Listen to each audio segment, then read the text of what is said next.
Wakwaba meeting ede Ajua searching mesro na wa subscribe to my channel. Me a notification bell no so for more news. Okatakyie Afrifa a journalist. Na oka omwa omode eku a watu ne din freedom fighters and as a fix the country by na sa freedom fighters and a fix the country for yi. No mo ye nkrofo bi a omo etres omo kon ede ama oman Ghana. But na obvious say bebre na every NDC party ni mo etre say NPP amayoko no enkoye bibia enkoye nti no omo fight e de amagana na bani enim say bebre na NDC party ni mo omo kon e de ama omo Okatakyie Afrifa na ura captain smart wo fire omo David Otiabro chire ne nkrofo bebre na say no Okatakyie Afrifa etre say freedom fighters no and I say face the country kuno enya de a oka ho bio na ono nya de obetumi ato aba ede ama NDC amayoku no oda so ye NPP ni no matter what na ode ensem bi atodwa afa asem bi a NDC pani waka ede akere no na me ma me kasa enwa no yenti ensem a Okatakyie Afrifa na kasa ede etodwa Penimu bi a wo NDC Efrem say nipa na wo fight for them no say be previous omo te say mo agya wo masemo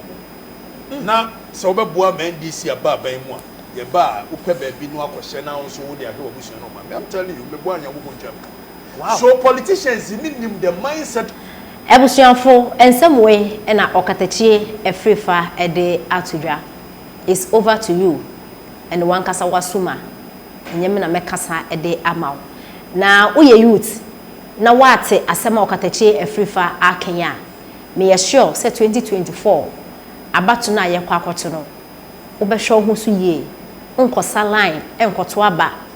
enko preposition emobi ni papa na ebewi achi ni wonkobo ntu na wanwu so ankoyo yarefo e wa bra obia emfi ubio after elections no asema Okatakyie Afrifa ekanya ne se NDC pani bio ofre na ka che ne se o nja Ghana fo ya aseme maye na yanka se yenye serious na mu no omo enkonfama NDC party no na 2024 omo ba power ayade a position ne omo fa no kwa omo fa no fala na is any sika no mo adia no mo akọ na ai na ye ka se youth na ka se ye tu ye hofo ti se uko social media politicians no omo post ase comment no bebre na de say youth ni bebre to omo hofo bebre na so enter the echo Ghana from penifo it seems so omo dwen youth no ho se mo dwen youth ni ye ho aka by this time yes obia e prese obia ne pa ye obo na nsense nyakopon ebeboa na watimi etu kwan every country we mu adentia because okwa brochira enye de do de bekona no anase de ode bem na busuafo de obenya adentia na ese ba ne sa Ghana ye won sase bebre a Ghana fo mpanifo mo betimi chese ode kwaje asase wo baabi mo no tanya munsi factory wo ho baabi ene se cassava farm na wo be ya eno wi omo de ache gari bebre na enye but youth ni bebre na so they are ready to do it. Africa hanom and say Ghana hanom opportunities be brewa hanom a youth no betimi aye ede apesika ye emba ya adwum kwase ye tu kwan but emwa we he emwa no efri Ghana from penifo so omo so nyom adwe so ombe boa ye ukọ parliament house a say bill bi no ombe pass wo ho a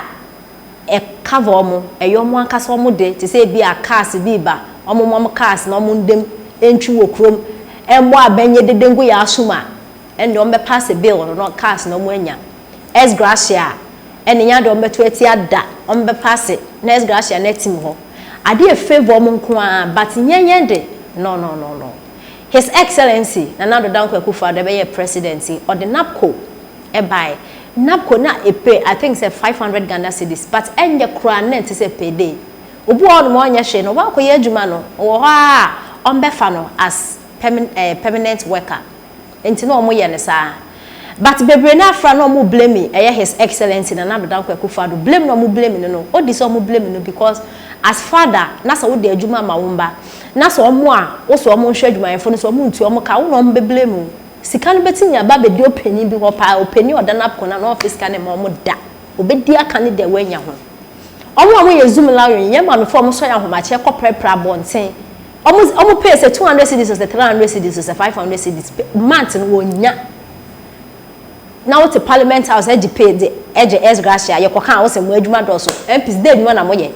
to abade ma mo na mo kokra mo ko represent e wo parliament house won ma ya kwan mo ye ma ye youth ni mo fi ye eyi ba na mo aba be flash ase ba ko abebon sa 200 Ghana cedis na mo ko ka mo youth offense MPs mo bre MPs ba ko mo bre wo Ghana wo ye jama honorable Kennedy compare ko Japan e na ma te say ne constituency o mo so ya de pa e na honorable Atoforsen eye offense say ne district me fiase kuma do be bra ko nti me ne district no me we fi kakra ejuma ko enyan dentra omo so omo se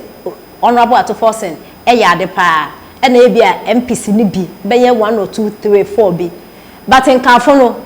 obi wa wato abadman no kra no ba kra nya de obe osi ni constituency ho bi o chisa abato ba bedu no wasan so akokekere one real take away no de akoma omo no ma san so ato aba omo adwen no bebre na ya adwen no ekeki means what the blog egu ya adwen so means omo wo ye mpa ne odwen ho kra won te ase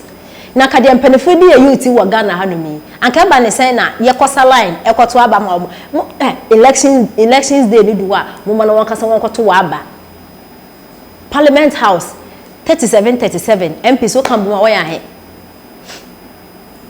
wo doso who ministers na ade MPs na bia na ministers but politicians omo Ghana omo no omo abusuafo NDC na MPP fo won kasa won koto aba